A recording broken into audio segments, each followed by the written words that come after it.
हे what's up guys, welcome back once again. दोस्तों, आज की कहानी एक ऐसे दौर की है जहाँ पर बच्चों और औरतों को सिर्फ इसलिए मार दिया जाता है क्योंकि वो दूसरी जाति के होते हैं। इसी में एक लड़की जिसकी उम्र सिर्फ 10 साल की है, वो अपने छोटे भाई के लिए कुछ ऐसे कदम उठाती है जो किसी ने सोचे भी नहीं होंगे। तो सेकेंड वर्ल्ड वॉर शुरू होने से पहले का समय चल रहा है। दौर है हिटलर और उनके ऑफिसर की हुकूमत का।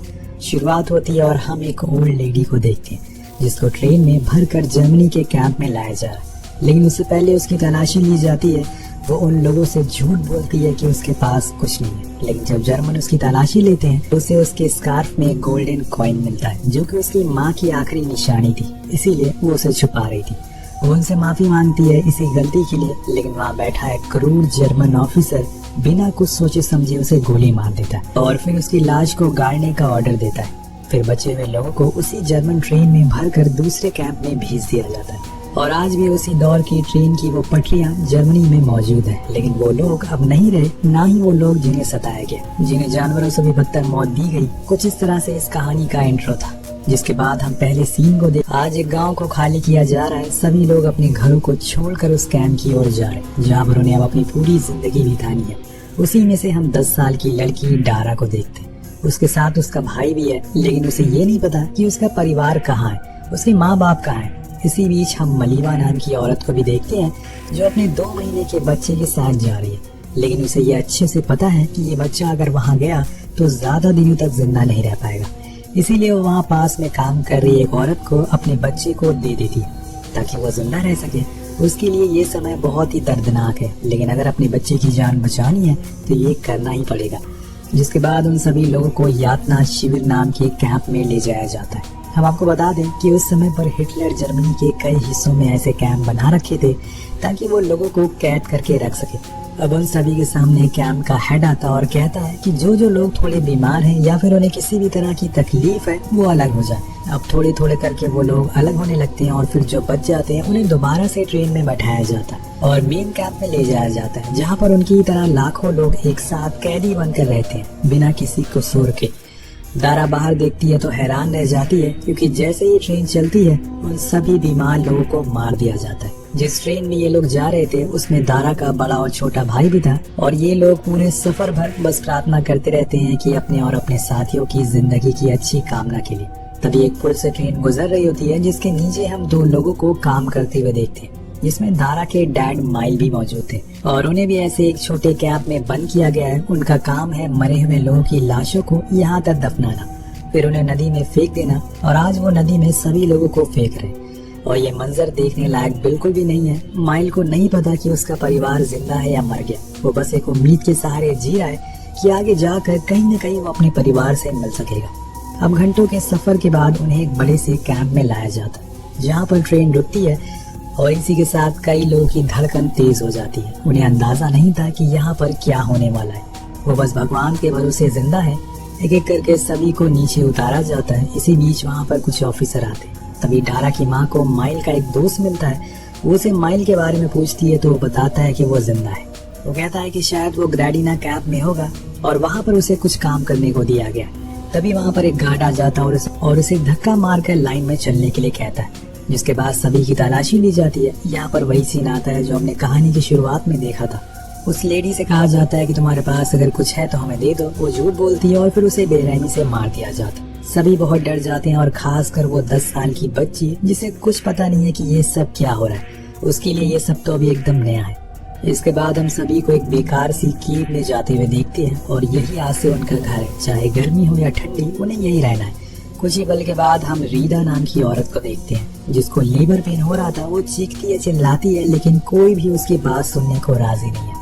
सभी ऑफिसर तो बाहर मजे से एंजॉय कर रहे हैं, इसीलिए मालवी और कुछ औरतें मिलकर उसकी डिलीवरी करने की कोशिश करती है। लेकिन अफसोस कि वो बच्चा मर जाता है, पर यहाँ किसी को इस बात का गम नहीं है क्योंकि उन्हें ये बात अच्छे से पता है कि अगर ये बच्चा जिंदा भी होता तो वो लोग इसे मार देते। इसीलिए वो रीदा से कहते हैं कि जो भी हुआ है वो अच्छे के लिए हुआ है, लेकिन ये बात एक माँ को कौन समझाए। उधर हम बाहर देखते हैं कि कुछ नाजी ऑफिसर पार्टी कर रहे होते हैं। वो सभी मेंस कैदियों को बाहर बुलाते हैं और उन्हें म्यूजिकल चेयर खेलने को कहते हैं। शुरुआत में तो सभी सही रहता है, लेकिन फिर जेलर जो हारता है वो उन्हें गोली मारना शुरू कर देता है और एक कैदी की तो गर्दन ही काट दी जाती है और फिर उसे देखकर उसके और साथी भी ऐसा करना शुरू कर देते और देखते ही देखते जितने भी कैदी थे उस जगह पर सभी को मार दिया जाता है। और ये सारा मंजर दूर खड़ी डारा देख रही होती है। सोचिए उसके दिल पर क्या बीत रही होगी। लेकिन मैं आपको बता दूं कि आगे आने वाले कुछ ऐसे सीन हैं जो किसी को भी हिला कर रख देंगे, ये सोचने पर मजबूर कर देंगे कि कैसे कोई इंसान इतना क्रूर हो सकता है, क्या उसके अंदर दिल नाम की कोई चीज है या नहीं।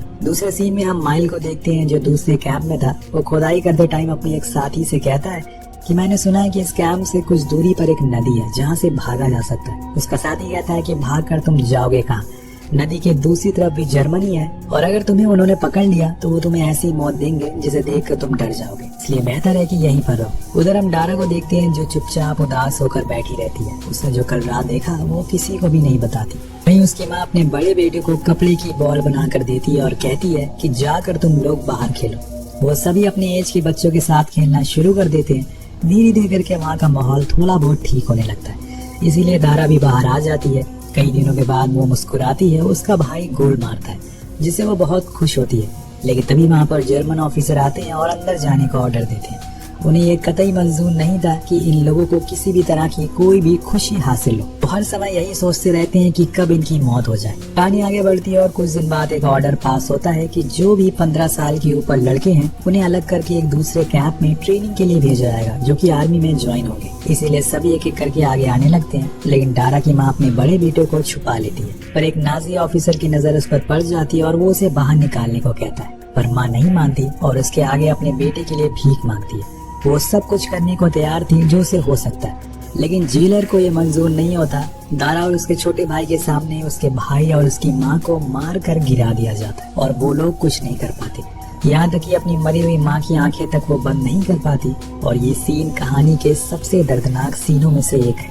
एक पूरे कैंप में सन्नाटा छा जाता है। मालवी उसे चुप रहने को बोलती है, जिसके बाद उन सभी औरतों को एक दूसरी जगह पर शिफ्ट कर दिया जाता है और उन लड़कों को बर्लिन भेज दिया जाता है जहाँ पर उनकी ट्रेनिंग होगी। जैसे कि आपको पता ही है, उधर ग्रेडिना कैंप में एक और ट्रक आती है जिसमें बहुत सारी लाशें थी जिन्हें दफनाने का काम माइल का था, इसलिए वो एक एक करके सभी को ले जाने लगता है। लेकिन तभी उसकी नजर अपनी बीवी और बेटे की लाश पर पड़ती है जिसको गोली लगी थी।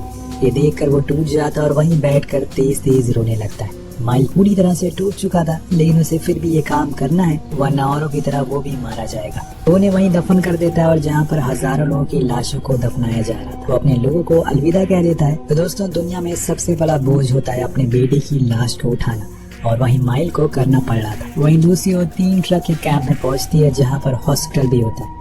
सभी को लाइन में खड़ा करके उनसे पूछा जाता है कि उनके परिवार वाले कहाँ पर है, और जो भी बच्चा बीमार होता है उन्हें वो अपने साथ ले जाते हैं जहाँ पर उनकी देखभाल नहीं होती है। दारा अब अकेले पड़ चुकी है, उसे पता नहीं है कि वो यहाँ पर कैसे सरवाइव करेगी। तभी एक नर्स आकर उसे बताती है कि तुम्हें अपने भाई को चुप कराना होगा वरना ये लोग उसे हॉस्पिटल में ले जाएंगे।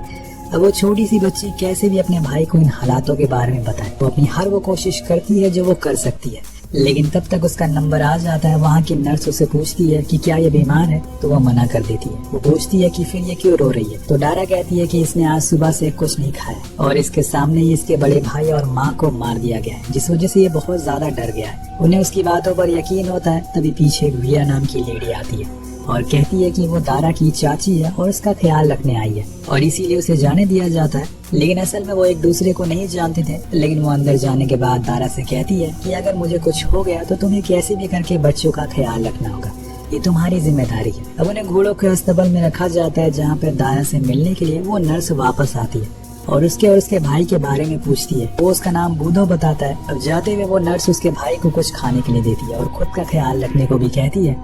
उधर ग्रेडिना कैंप में आज फिर से सभी को म्यूजिकल चेयर खेलने के लिए बुलाया जाता है, लेकिन माइल कैसे भी करके खुद को बचा लेता है और वहीं छुप जाता है क्योंकि उसे अच्छे से पता था कि जो भी गेम खेलने के लिए जाएगा वो जिंदा लौट कर नहीं आएगा। इधर डारा अपने भाई से बात करती है और उसे चुप कराने की कोशिश करती है, लेकिन वो रोता ही रहता है। इसीलिए उसके पास वो लेडी ऑफिसर आती है और नर्स से कहती है कि अगर ये आज रात तक चुप नहीं हुआ तो उसे एडमिट कर देना। जिसके बाद दारा बूदो को एक माँ की तरह ख्याल रखती है। उसे समझाती है कि उसे एक अच्छे बच्चे की तरह रहना है बिना किसी को तंग किए।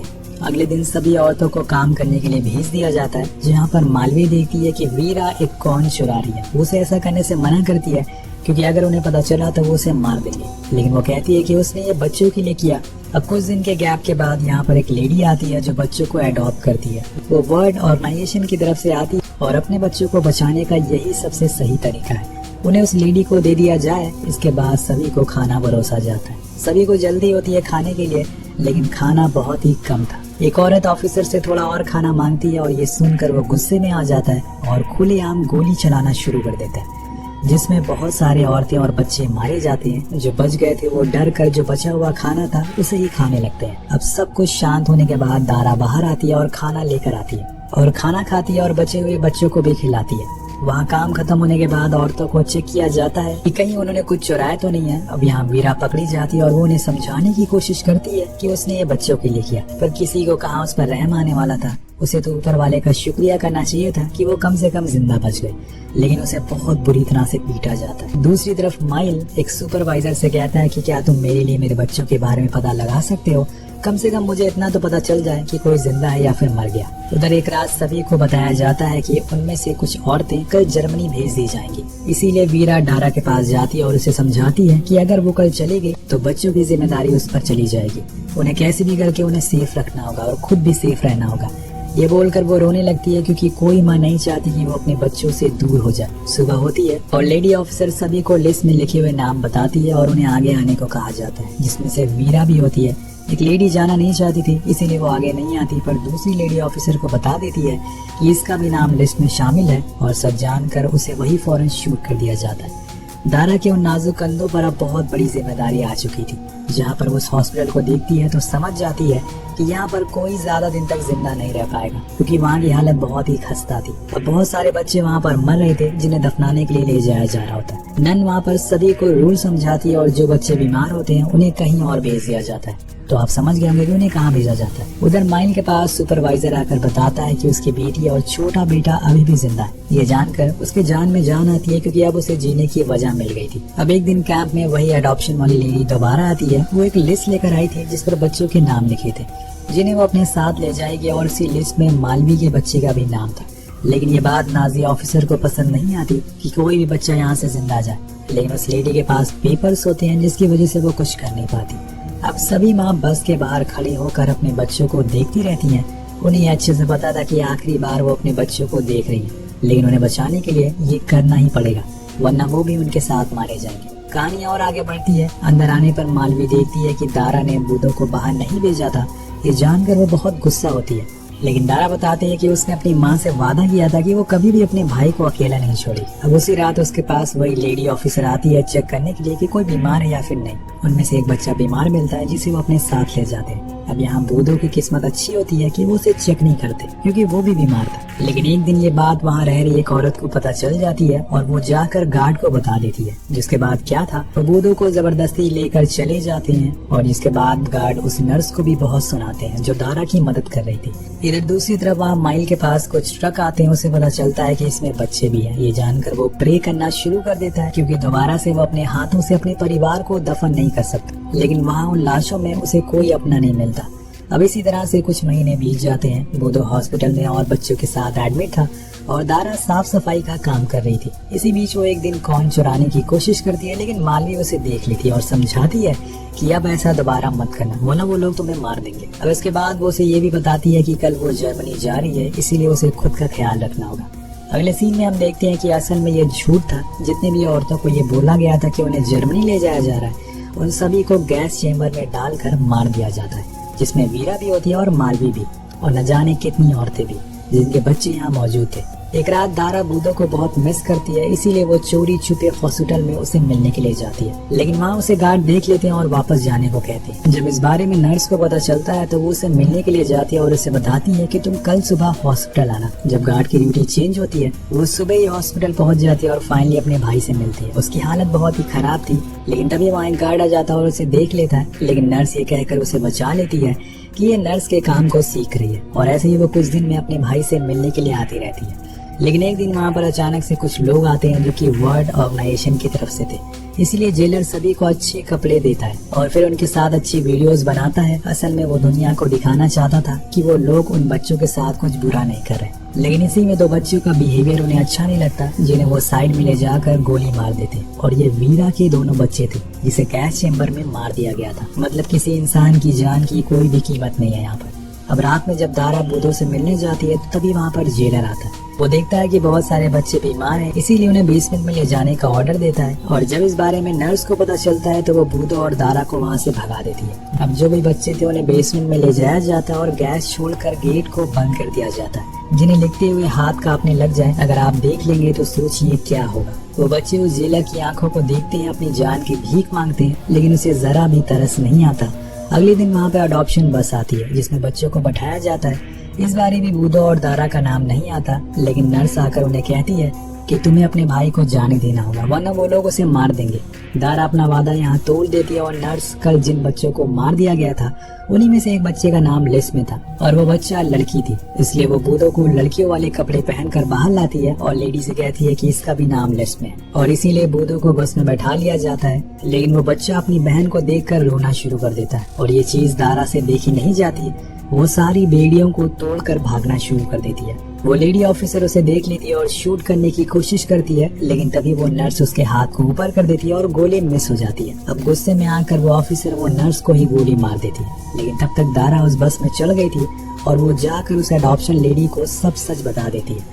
लेकिन वो उसे कुछ कहती नहीं है और बस को चलाने का ऑर्डर देती है। वो लेडी ऑफिसर उस नर्स की हरकत से बहुत ही गुस्सा होती है, लेकिन उसकी वजह से आज दारा की जान बच गई और उसने खुद की जान गंवा कर ये काम किया। उधर माइल ने भी फैसला कर लिया है कि वो काम के समय झाड़ियों से भाग जाएगा और इसमें उसका साथ उसका दोस्त देता है। वो भी साथ में भागता है और जब ऑफिसर उसे मारते हैं तो माइल छुप कर वहाँ से भाग जाता है और गार्ड उसे देख लेते हैं लेकिन कुछ कर नहीं पाते। वो भागकर नदी के पास जाता है और उस पर गोलियां चलाते हैं, लेकिन तब तक वो भाग चुका था और वो दूसरे किनारे पर पहुंच जाता है। और उस नदी के ऊपर बने पुल पे हम उसी बस को गुजरते हुए देखते हैं जिसमें उसके दोनों बच्चे मौजूद थे। यहाँ माइल एक क्रॉस को हाथ में लेता है और प्रे करता है कि उसके बच्चे जहाँ भी जाएं सेफ रहे, महफूज रहे। और ये सच्ची कहानी इसी दृश्य के साथ खत्म हो जाती है। कहानी आपको कैसी लगी नीचे कमेंट करके जरूर बताएगा। मिलते हैं अगले वीडियो में। Peace out.